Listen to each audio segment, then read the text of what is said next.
Hi, I'm Fran Heathcote, the President of PCS, and this is Mark Serwotka, our General Secretary. We're coming to you this evening via Facebook Live, and I want to start by thanking all of our reps and members for the work that you do and for the work that you are doing during this unprecedented time. Our members are facing huge challenges, and we want to make sure that PCS is there to support you in everything that you're doing. The format that this is going to take tonight is that we've been taking questions in advance, which I'm going to put to Mark in a minute. We'll also be posting answers to questions via the live feed. And if anything doesn't get answered during the course of Facebook Live, we'll make sure that we get an answer to you. Can I ask that you like and share this live event on Facebook, please, and encourage your friends and colleagues to join as well. The PCS National Executive Committee met today to discuss the crisis and all of the issues that it brings with it, and we're currently meeting about once a fortnight. Mark, myself and the negotiating team are in virtually daily dialogue with the Cabinet Office, which I know Mark will give more detail on. Thousands of our members are currently at home, either working there or self-isolating, and thousands of others have been designated key workers. Our members really are showing their worth and their value every single day, and we need to make sure that that is fully recognised when all of this is behind us. Thousands of our members have been in touch with concerns, questions and issues that we're doing our best to resolve through all of this, and PCS has had to completely transform the way that we operate as well. Our reps are working tirelessly at every level, and PCS has set up our coronavirus response team, which you can access via our website to address any concerns that you have. I'm going to move on to the questions now. As I say, we've been taking questions throughout the course of the day, and there will be others coming through on the live feed. So Mark, over to you. Can you update us on your talks with the Cabinet Office? Well, thanks very much, Fran, and can I thank everyone who's joining us tonight, and also start off by giving a massive shout out to PCS members and our reps for the length and breadth of the UK, who are not just delivering public services, but are looking after one another, our reps on the front line every day, standing up for members in what are unprecedented and very, very difficult times. I also, Fran, on behalf of the National Executive Committee, want to start this Facebook Live by paying tribute to those members of ours, sadly, who have passed away during this crisis, right across the civil service, delivering frontline services. And our heartfelt thoughts go out to their families, friends, and their work colleagues. As you said, we're in almost daily contact with the Cabinet Office.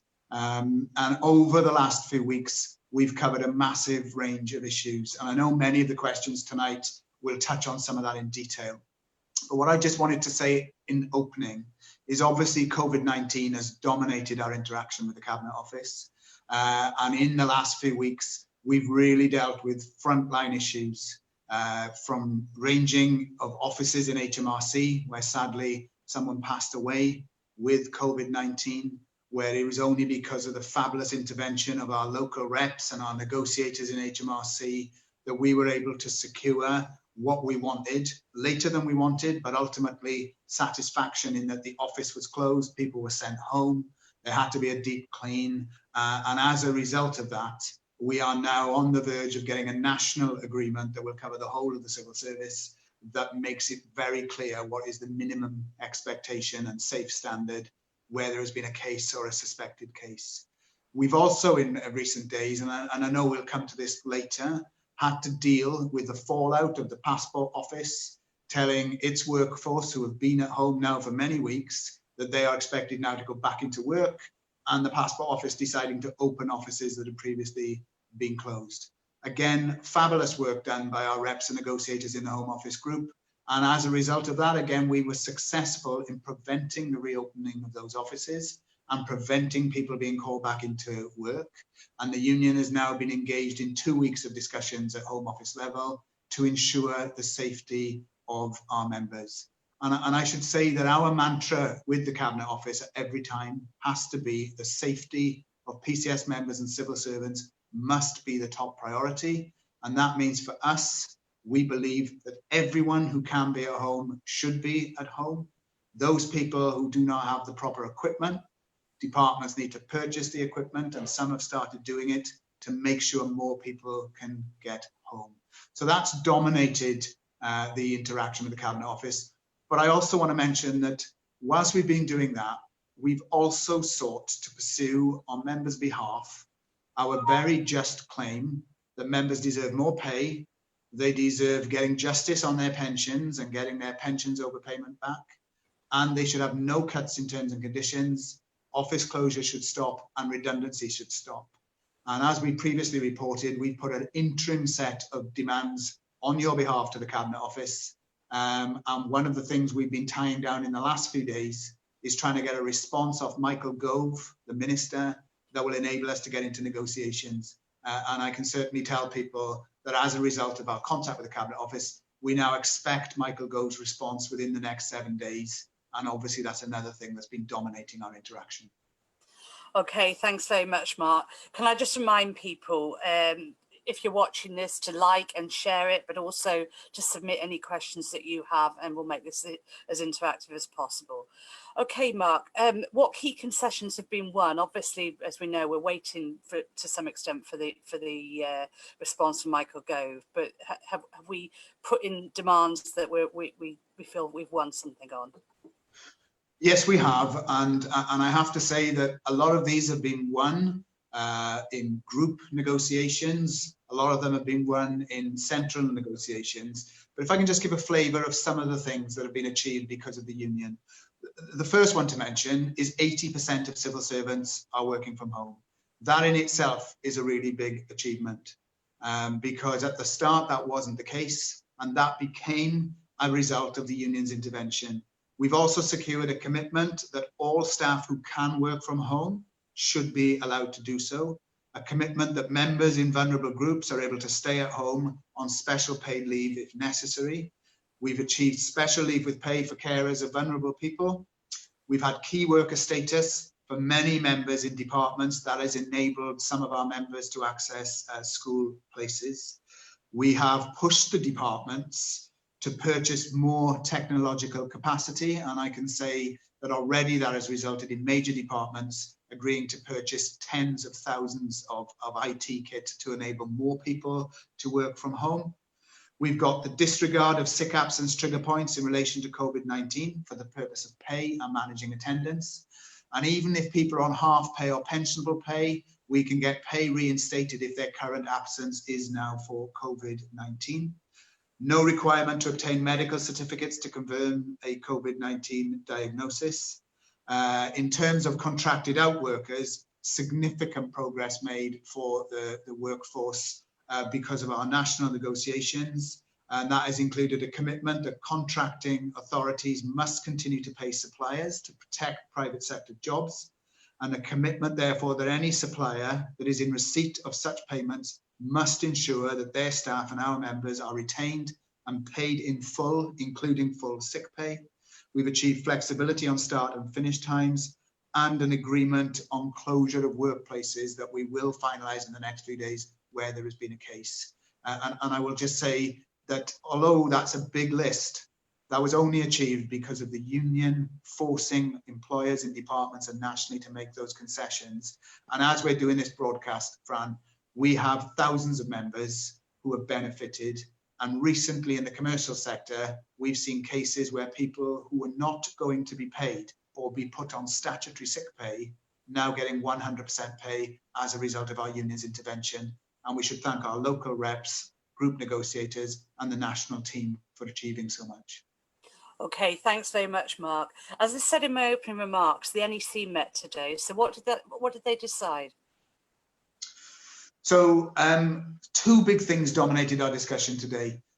Firstly, we were expecting to be told yesterday by the civil service management the government's response to our pay claim, on our pensions claim, and our stuff about redundancies and office closures.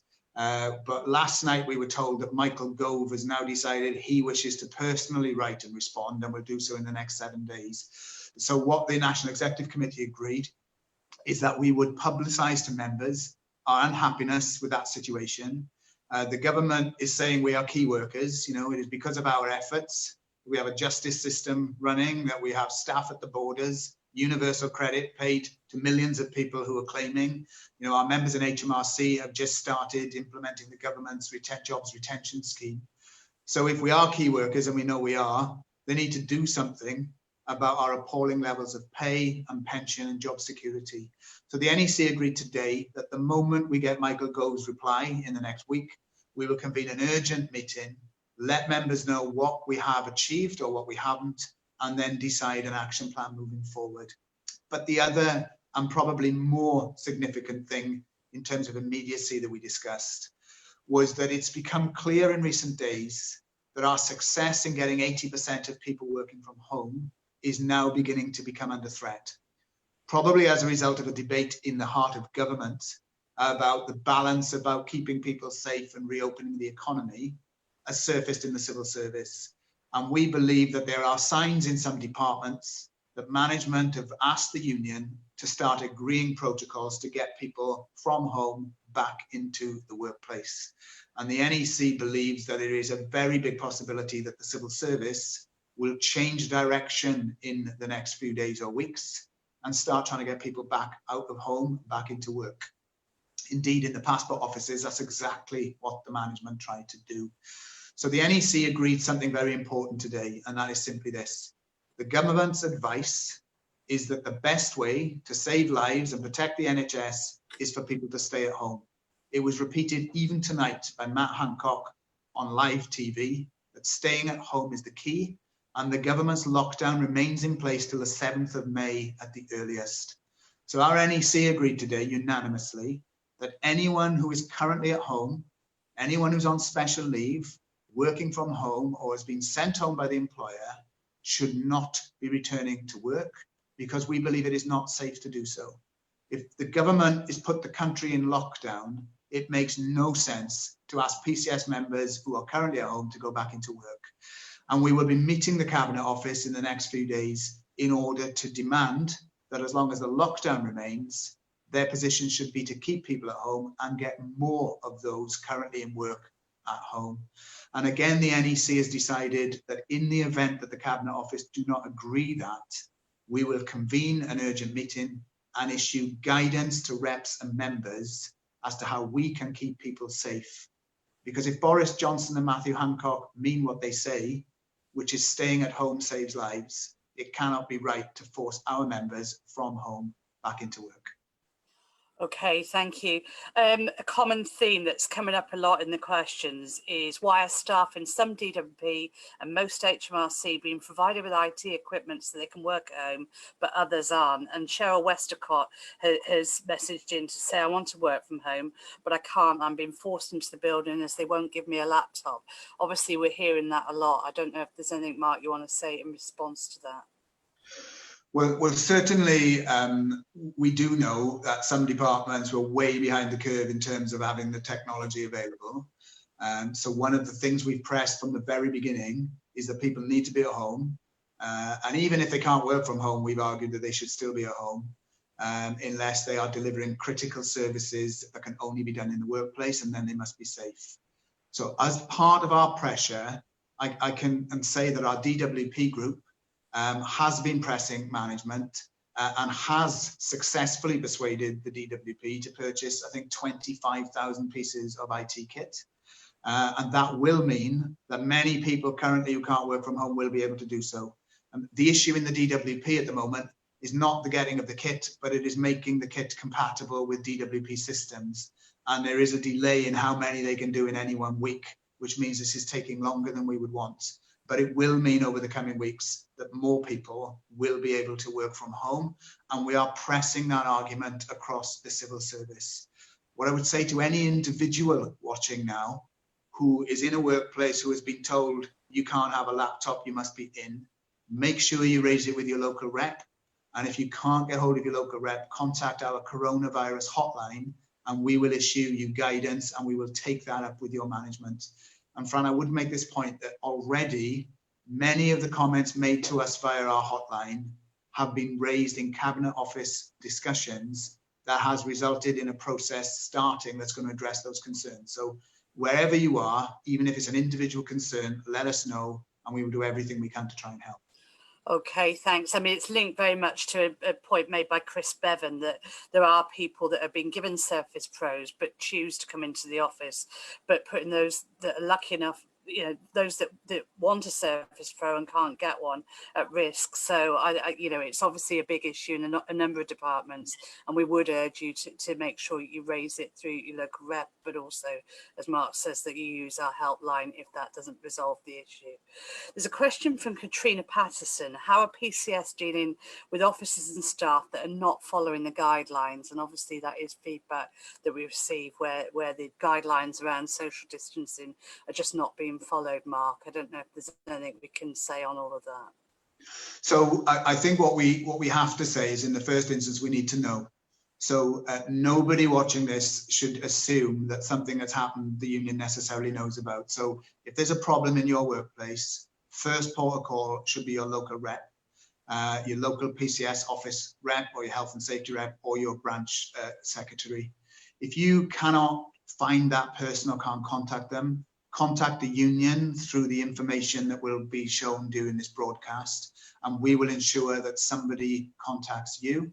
I can tell you that as a result over the weekend of members in the court service contacting the union, we have already taken up issues about people in the court service who are in work doing non-essential duties that we are now raising with the Cabinet Office and with MOJ management.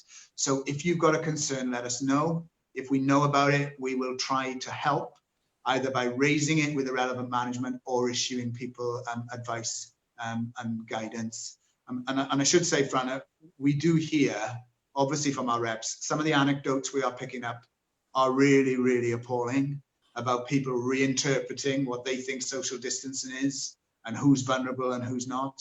And one of the things we found is that often at national level, we can have a decent conversation with managers and HR people, but when it gets down to operational level in frontline departments, some managers are making rogue decisions, and to hold them to account, we need to know about it, and do let us know and we'll do what we can. Okay, thank you. The next two questions I think are linked. We've had a question in from Balbindijit Kaur, who says, I'm on furlough as I'm diabetic, and I feel that offices should be fully cleaned and set up seating arrangements when staff do return to work. But somebody else has emailed in and said, what will happen to staff in vulnerable categories if they can't return to work until a vaccine is found? I'm concerned about my future job security. Is job redesign or redeployment being discussed with the Cabinet Office? Okay, so on those two questions, on the first one, the whole basis of our approach centrally has been there must be agreed standards with the union in terms of health and safety and whether a workplace is complying fully with Public Health England guidance and we believe is safe. So we can demand, and we have done, local joint health and safety inspections, and we have intervened in some places where we don't think it is safe.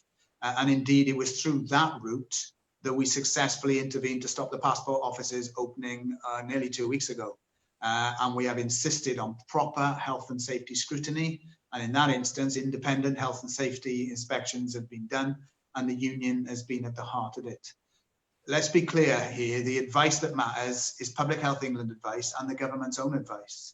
And some of the stories about you don't need to social distance if there's a temporary partition, the 6 feet doesn't apply, or some of the things I've seen about people sitting where people are walking past all day, breaching that is not acceptable. And so do raise it, and we will do what we can to intervene. On the second part of that question, I know this is of real concern to members who are in the vulnerable category. We know there's a report circulating that has indicated that one of the options being considered is essentially a lockdown for those people for between 12 and 18 months, whilst a vaccine is being developed. And that is incredibly unsettling for people who are already vulnerable, who are most at risk from the disease. And when you hear about that length of time, I'm not surprised that the question has come in. So what we are going to be doing tomorrow is raising with the Cabinet Office very clearly our view that anyone who is in a vulnerable category, by definition, will have a medical ailment, will be potentially a disabled person, or will have a disability that we can use discrimination law to ensure that there can be no detriment at all to that person. So anyone who's faced with an extended period of work because of the lockdown, our view is clear that they must suffer no detriment. They should return to the job that they had before in the same grade, in the same location, and none of that should change unless people are happy for anything to change.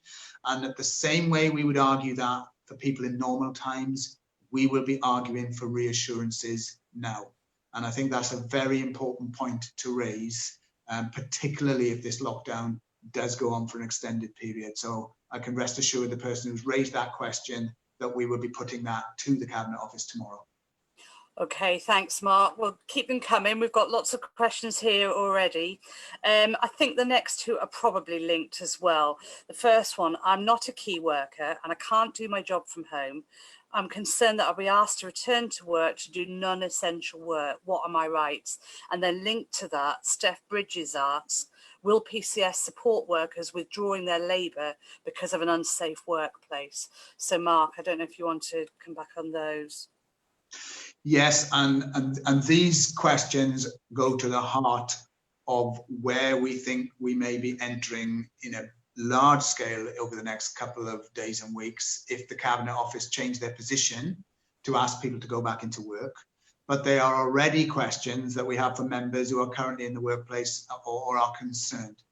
So our position is very clear that people should be at home and that the lockdown covers all of our members. Where there are key work that needs to be delivered, it can only be done in the workplace. We have indicated to the Cabinet Office that we should be consulted on what that work is. And indeed, we've gone further and we have offered to try and agree with them methods that ensure frontline delivery, like in DWP, for example, with the Universal Credit, we can deliver and we can deliver it safely, but that where work is not essential, nobody should be in work. And we are increasingly getting evidence that whilst up to 80% of people are at home, a lot of departments have got people in work and they're doing things that are quite clearly not essential. And that must stop. And that is something that is going to the heart of what we're raising with the Cabinet Office. And up until now, we had got them to agree that people really should be at home as the default position where that could happen. But now we believe that that may suddenly change. So the advice we have is twofold. Firstly, to say that in the event the Cabinet Office indicate a large-scale push to get people into work, the NEC will meet in emergency session and will issue immediate advice to reps and members. Now, we're hoping that isn't going to happen, but if it does, that is what we will do. And that advice will be based on recognising the legal restrictions put on the union in relation to industrial action, but also recognising that health and safety legislation gives people the right to not be in the workplace if they believe they are in serious and imminent danger. And our view of that advice is clearly, if you're at home because the government is saying there is a serious and imminent danger. That's why it has a lockdown. And if it has a lockdown for everybody in Britain, it makes no sense that the civil service should be exempt from that lockdown and people should be in work doing things that are not essential. So it is a contradiction in terms. And the advice that we will be issuing will be detailed for individuals as to how to assert their rights under health and safety law. But we will also, if we need to, go further than that and indicate what the National Executive Committee believes we have to do if the government makes a widespread move. And in recent days and weeks, people will have seen that other unions like the RMT have issued a very robust position to people on transport. And over the weekend, Unite issued advice to health workers who didn't have PPE, what their rights were to avoid serious and imminent danger. So we will be giving all of that advice. But what I'm hoping is that in the next few days, the Cabinet Office recognise they cannot get away with the government saying be at home, but the civil service should be in work doing non-essential tasks. If we can persuade them that that's the right line, hopefully this isn't going to be the issue we fear. If on the other hand we can't, rest assured we will meet and we will issue individual advice as well as advice to reps. And ultimately, Fran, I just want to say that our NEC is clear that people are sadly dying, people are concerned, The idea that people should be asked to leave their home to go to work, to do things that are not essential, is outrageous. Okay, thanks, Mark. Well, the next question is probably one close to your heart. Judy Elizabeth says, would you be able to advise what would happen if the Welsh government take a different view on lockdown to the UK government, e.g. to extend that beyond the rest of the UK? How would Welsh workers be advised to follow the UK or the Welsh government advice? So that's a very interesting question. And obviously, if that happens, we will take detailed advice. But I can say that already the Welsh government has gone further than the UK government in terms of legislating for social distancing measures in the workplace. And one of the things that we've already raised with the Cabinet Office is when they sometimes use phrases about it is desirable or preferable. Certainly in Wales, we pointed out it is now a legal requirement. So we won't hesitate if in Scotland, Wales, or in Northern Ireland, legislation or government decisions are more beneficial than the UK one, to not just ensure they are delivered in those nations, but to use that as further leverage on the UK government and the Cabinet Office to go for the safest standard that was being achieved elsewhere. So we will look at that very carefully, but we will certainly insist that it is implemented in the countries it applies to and try and use it on a UK-wide basis as well. Okay, thank you. The next question is, we have been redeployed onto key work, but managers have been very inflexible, not letting us have flexible breaks, that we have to queue at shops at lunchtime to do our shopping. What can we do about that? So the first thing I would say about that is that needs to be raised with your local reps. If that is local management making decisions that are not reasonable and they don't sound like they're reasonable, we need in the first instance our local reps to get onto that, to raise it with management locally on behalf of the union. And if we don't get anywhere with that, to give it to the group, whichever group this is, to get it raised at departmental level. You know, let's be honest here. I mentioned earlier on, some managers are behaving in an unacceptable way. And at the end of the day here, the work that you're doing, if you've been designated as a key worker, is looking after some member of the public, whether that is making sure they're getting universal credit, implementing the job retention scheme, keeping the justice system moving, or whatever it is, you are doing key work. We don't need managers forcing idiotic local diktats on people. So raise it with your local reps. And then from there, if you get no joy, ask your reps or yourself, pass it on to us, and we will ask your group to intervene at national level. Okay, thank you. The next question is anonymous, and I think we probably understand why. A friend of mine who is currently in work has been bullied into processing more claims and has been subjected to massive pressure by management of the DWP. How is the union combating members being overworked during COVID-19?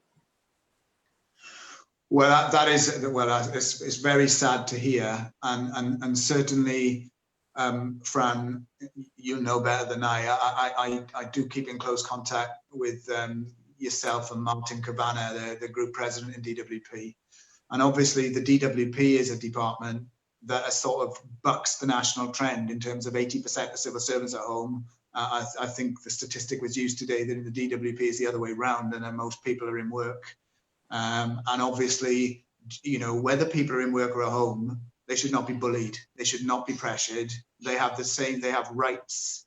And if anyone is feeling that they are being treated unfairly, I can give you a guarantee that if you approach the union via your local rep, or if there's a reason why you cannot do that, come to us on the contact line. We will contact you and we will treat that anonymously and give you the advice that you need. And if that means taking your case up with your agreement, we will do that.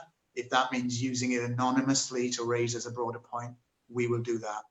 I have to say that, you know, in this climate, bullying and harassment is bad at any time, but given the isolation that many people are currently undergoing, it can be far more difficult, and people can be more susceptible to being bullied because of the isolated circumstances also that many people find themselves in.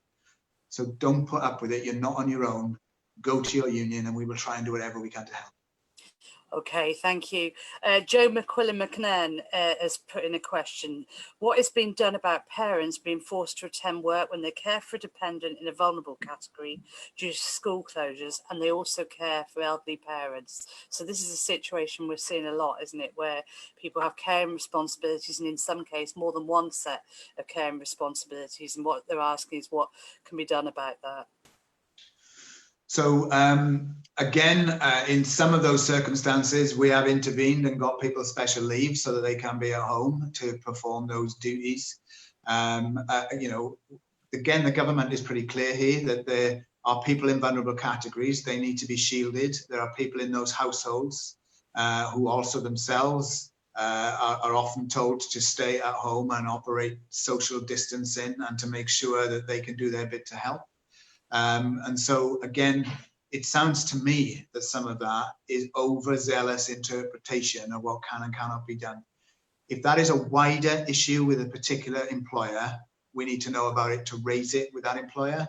If that is a local interpretation of an individual manager or management, let us know. And again, we will take that up. Because what I would say is when we raise these things nationally, you know, the Cabinet Office, they are concerned when we raise what's happening out there. And a lot of the things we raise, they will go away and at least find out what's happening and come back to us. So just don't think there's nothing that can be done and that you have to put up with it. Come to us and we will try and do whatever we can.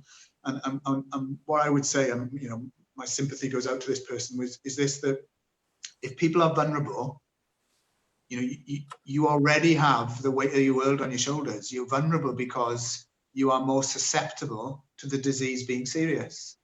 And, you know, in Britain, we know there are now nearly 17,000 deaths in hospitals alone. The figure is likely to be much higher. So if you're looking after an elderly person or a vulnerable person, they and yourself would already be going through significant pressure and traumas. The last thing anybody needs to be subjected to is some manager adding to those pressures.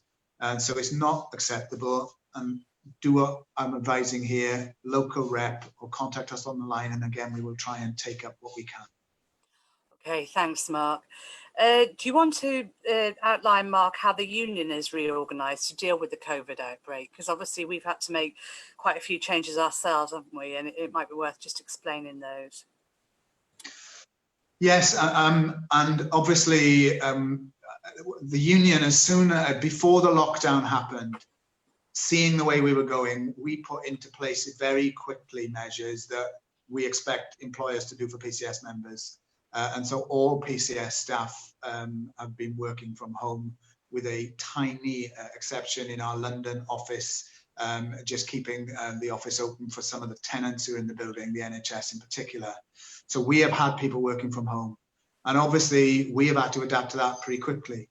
And so one of the things that we've done is to reorganize how people are working to ensure that the union can respond effectively to not just queries around coronavirus, but to carry on trying to build the union and take up issues and campaign on that basis. So we have reorganized now really into three distinct areas.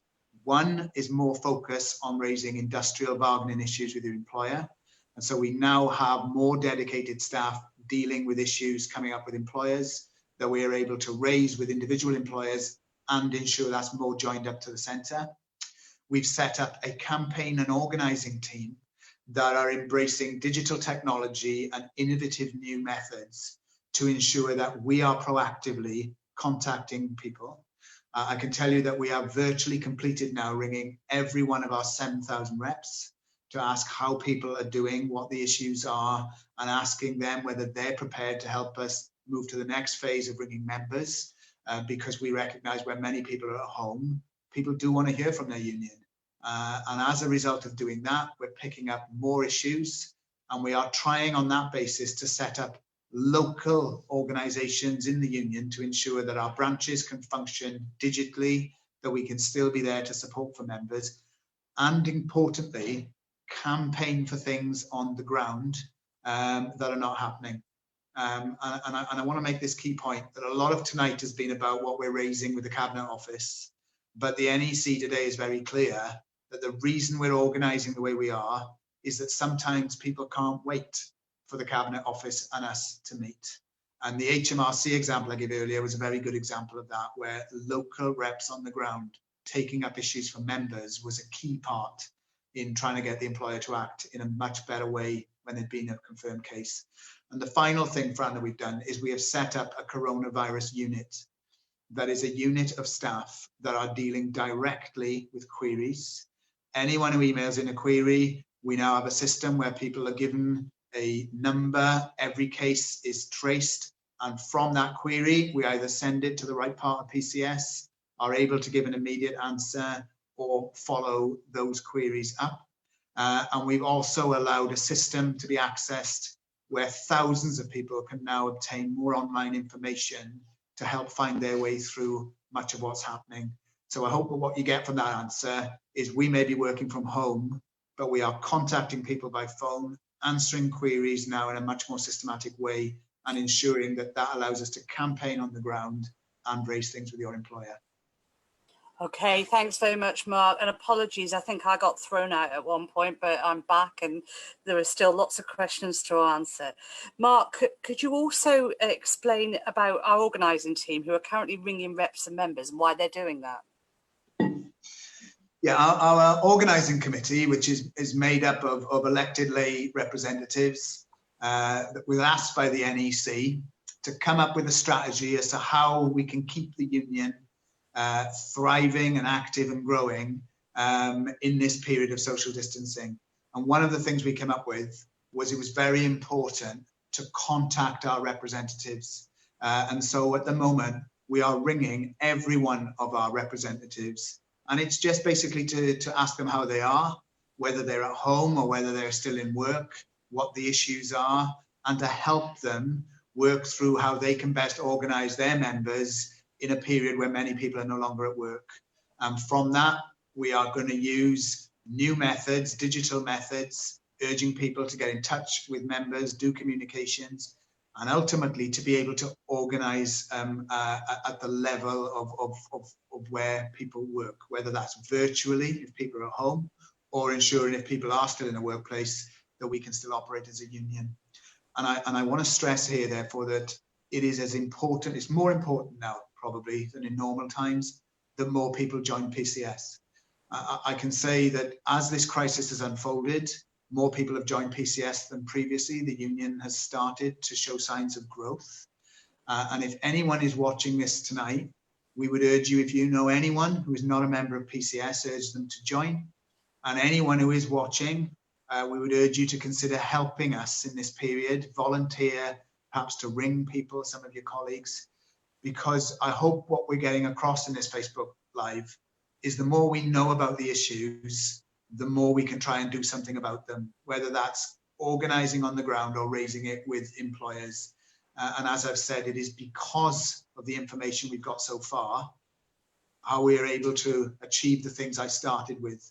The concessions we got off management came because we were responding to people telling us how bad it was on the ground. So I hope people get a flavour of that. And I just say this, Fran, that the response we've had to the telephone calls has been overwhelming. You know, people are genuinely pleased to hear from the union at this time. And I hope, therefore, that when we roll this out next from reps to actually ringing members, that what people realise is their union looking out for people's welfare, and we are here to help. Okay, thank you. The next question is one that I know is close to a number of us, and that is from Jeff Bird. He said, I know that the majority of our members sit within the civil service, but can you please reassure those members who sit outside the civil service in NGOs or partly or fully privatised areas that we are also being considered by PCS? Well, I am very happy to give that assurance. And I can say that the NEC has actually, over the last few weeks and months, it has set up a renewed focus on our members who work in private companies, on facility management contracts. And we have not just been raising those issues with the Cabinet Office. When we went back to the start of this call, some of the most clear things we've achieved have been for people working in private companies, people who would have been furloughed, people put on statutory sick pay, all currently on 100% pay. And we have achieved off the Cabinet Office a very clear understanding that if companies are being paid by government, companies cannot not pay their staff 100%. Otherwise, they are trousering taxpayers' money whilst fleecing their workforce. So we are very conscious that in the private sector and in NDPBs, it can be even harder and more sharply focused.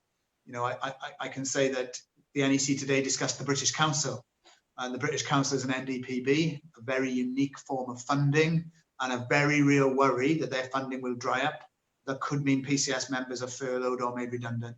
We have intervened with the Cabinet Office and with the Minister to demand that a funding stream is given to the British Council to ensure none of our members or the staff lose their jobs. So we are conscious of our frontline workers. Sadly, Fran, yesterday we heard the news that a security guard in the Foreign Office sadly passed away. We know that many people in the private companies can often be the ones who face the most difficult terms and conditions. And we are very much for them, and we are there for them. And if you are in a private company and you have a problem, send it in to us, because our team, led by John Maloney, who leads the Assistant General Secretary, are literally raising those issues with the Cabinet Office and employers every day, and we are getting results. Okay, thank you. Okay, Kevin Burdekin asks, if staff are required to go into their offices, should they wear face masks to do urgent work? And I know that's something that's coming up a little bit at the moment. So, well, I know that this morning it was front page news about people being told not to wear face masks and concerns about them running out in the NHS. I mean, we are clear, and in fact it came up on the weekend, that at Heathrow, we found instances where Home Office staff in Heathrow who had equipment, they actually had face masks, were told on passport control that they couldn't wear them because it gave the wrong impression to the travelling public. We raised that both with the management and in the media and got a massive amount of media coverage, because clearly that is absurd. Our view is very clear, that people should have PPE as appropriate and they must be allowed to wear it. And I take a very simple view, really, that if the jury is out and if there's a debate, it seems to me that if one life is saved, or if one person doesn't pass on the infection because they're wearing a mask, that has got to be a good thing. So, you know, we're clear that we are arguing for PPE, and we certainly are clear where staff have it, they must be allowed to wear it. Okay, and I think the next question from Kate Commoners is linked. What about staff that don't feel safe being in the office and don't feel like they're doing urgent work? Spacing has not been enforced. Sanitizer was provided 2 weeks ago, and we have been provided with antibacterial wipes today. We don't have the option to work from home as vulnerable staff are being prioritised, and there is not enough equipment for all of us. What's your advice? So my advice, first and foremost, is if anyone feels that they are in an unsafe position, that they have rights under health and safety legislation to ask for that to be addressed. And if it isn't addressed, that they are able to take appropriate action up to and including not being in the workplace or refusing to go back into the workplace. The union has detailed advice that we have, having talked to lawyers. And I would say if anybody is now in this situation, contact the union immediately through your local rep or through our helpline, and we will issue the advice.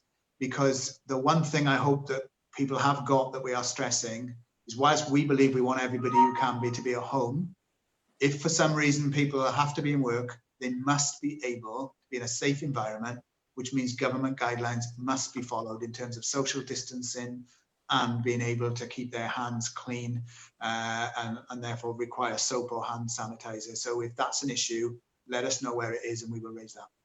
Okay, thank you. I think the next question from Peter from the HMRC is heartfelt. We're all working flat out. The government says they value us, so are we going to get a decent pay rise? Well, it isn't just Peter, of course, who says that, because the Chancellor, Rishi Sunak, last night on the 5 p.m. broadcast went out of his way to laud HMRC staff. And it's interesting, if anybody watched it, He said, these are staff who are working from home, working in the kitchen, innovating. And actually, it was like a broadcast that we probably should play when we had the Cabinet Office negotiations, because he was making it clear that people can and should be working from home. But yes, I agree that people who are lauded should get proper treatment. And one of the things that's come out of this crisis is that, you know, if I can coin a phrase, we don't want badges to be told how good we are. We want proper recognition. And one of the things that the TUC has started to discuss, and we've discussed, is there can be no return to how it was when this crisis is done. And what I mean by that is there should be no return to accepting as a norm that 10,000 people plus in HMRC are on the national minimum wage, that members get below inflation pay rises, that people are on 0 hours contracts, insecure terms and conditions. One thing this crisis is demonstrating is something we've known all along, that our members are key to the functioning of this society, but they are not paid to reflect that, and their terms and conditions don't reflect that. That is why we put in an interim demand. We've submitted earlier in the year a pay claim for 10% on behalf of all of our members that would go some way to making up the massive amounts we've lost in the last 10 years. But as soon as this crisis emerged, the NEC agreed that we should say to the Cabinet Office that whilst we need space to negotiate the full terms of our pay claim, we want you to make an immediate payment across the board above the rate of inflation to everyone, so that we could focus on the crisis and people had a pay rise. And we did that a month ago. And as I've said earlier, Michael Gove is going to reply in the next week. I want to reassure all those people who are listening, if the government say they are not going to do anything about the question of our pay, we will not hesitate to publicly make the case that we are key workers and you don't treat key workers by paying them the minimum wage and giving them pay cuts in real terms every single year. So we will make that case. And I hope that the government will listen to that case, because you deserve better and all of our colleagues deserve better than poverty pay and cuts in terms and conditions. Okay, thank you. We are running out of time, but there are a couple of questions that I think probably round things off quite nicely. There's a question here from Pete Rofe from DWP North Staffs Branch, and he asks, how do you think the current coronavirus pandemic will change the way that government departments structure, and what will working in the civil service look like in the future? I don't know, Mark, if you've got any thoughts on that. I'm given no time it's an excellent question, because actually what has been shown in this crisis really is apart from, I think we're all clear, the government's handle of it has been pretty woeful, and people have been exposed. We think lessons need to be learnt. We also have just made the point, believe we cannot go back to business as usual after this crisis is over. And also I want to make this point, that we cannot have this crisis paid for by a further 10 years of austerity with people who have the least paying the price of this crisis. So there's a lot of things that we're going to have to ensure that we argue never must go back to how they were. But I also think we have seen a glimpse of how work can be done differently. The reality is that we have 80% of the civil service working from home. In the last few years, we've been fighting against office closures and people being made redundant.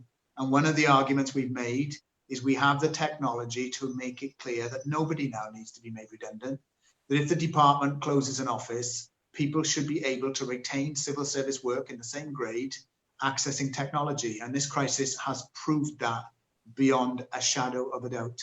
So one of the things I think we have to argue for is that we do not go back to where we were about austerity and low pay and just being treated so badly, but that we should jointly say to the employers that where we've shown things can be done differently, where that can benefit the workforce, we should be trying to ensure that that becomes the new norm.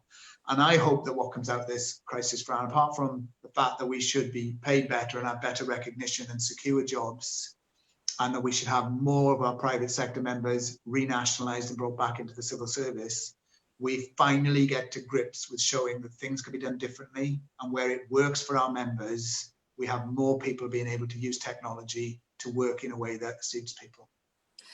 Okay, thank you. And then finally, Mark, somebody has asked, can you outline what your working day is like during self-isolation? So I don't know if you want to elaborate on your working day. Well, I mean, interesting. People will probably know I'm myself in the vulnerable category after my heart transplant. So I am one of those that has been told it's a minimum 12 weeks. And so I'm now in my 6th week of self-isolating. And obviously, like anybody on this broadcast, all our lives have been turned upside down. And I have to say that anyone who knows me will know that my technological skills and embracing all things digital, I'm at the bottom of the class, not the top of it. And essentially, by the support I've had from colleagues, yourself, Fran, our team, our IT team, is I've adapted to working this way. And what I can assure people is that the one thing it has meant is that we are working constantly. We no longer are waiting 3 weeks to arrange a meeting with the Cabinet Office. We're able to meet them every day, whether it's by Zoom, by Skype, or by telephone dial-ins. Therefore, you know, our working day really is dealing in a very different environment, but it is the same things that we have always tried to do. It is the union, it is the key to keeping people safe and secure. I think that's been shown in this crisis more than ever before. The union is all of us. We all have an incredible role to play. And so, although my working day is very different, it is still based, I think, on those same principles. And to go back to the previous question, I suspect my working life, like many of us, will never be the same again, because we found new ways of doing things, and we've now got to maximize that. And I know that that's what we're working on. And so I want to thank people, Fran. I think it's important to thank our members, because if it wasn't for our members at the moment, people would not have any money. They would not be getting the business sort of, you know, the job retention scheme. They would not have access to justice, to have security in workplaces. You know, it is PCS members are doing that. But I also want to thank our reps, because, you know, we've been dealing with things as we've talked about tonight, but the pressure on frontline reps is incredible, because, you know, we deal with things when people contact us by email or by phone, but, you know, it is frontline reps who bear the brunt of that in very harrowing circumstances, where we've seen people sadly pass away. We've seen people genuinely worried. And our reps are rising to this challenge in the most incredible way. And I really want to pay credit to them. So we all want to get through this as soon as we can. And I hope that what people have got from tonight is the union has your back. But we need to know what's going on in order to try and take it up. And I'll just leave it with this thought, Fran, that I think we're doing well at raising things with the Cabinet Office, and we are getting progress. However, this Facebook Live tonight's demonstrated lots of people are yet to see that. And that, I think, is going to mean increasing weeks, that the union is having to be more robust where things are happening that shouldn't. And that would be the essence of the guidance we will give out if the Cabinet Office signal that more and more people will be forced back into work when this lockdown continues.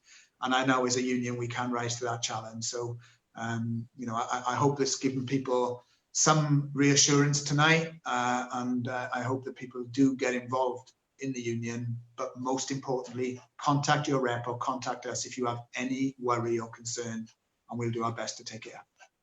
Okay, thanks, Mark. And can I just echo that? I mean, I think we're all adapting to new ways of working in everything we're doing. And as Mark said, neither of us are the most technically minded when it comes to IT, but we've had to learn, and we've had to develop ways that we do stuff. But if people have, we've answered an awful lot of the questions, but there are still questions that we've just run out of time for.